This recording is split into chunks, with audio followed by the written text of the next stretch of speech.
সবাই দেখো দেখো, আজকে ট্রলে বোঝাই করে কাঁকড়া এনেছি। আরে তুই এগুলো কি এনেছিস? এখনই তো কামড় দিবে, যা শিগগিরই ফেলে দিয়া। আরে ভাইয়া, তুমি জানো না এগুলো খেলে মাথায় বুদ্ধি বাড়ে। আরে আমি তোকে ফেলে দিয়ে আসতে বলেছি, যা। তুমি চুপ থাকো। কি বললি তুই? ওরে বাবারে, যা এখান থেকে ভাগ।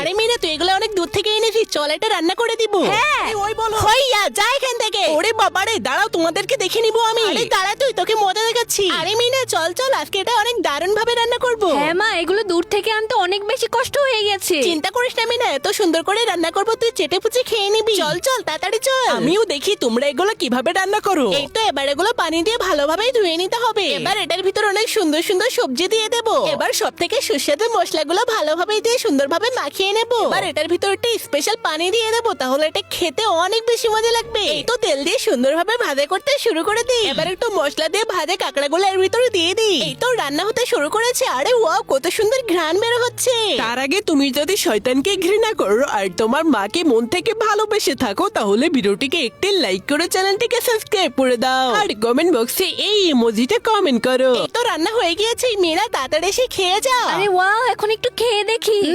ইয়াম্মি লাগছে।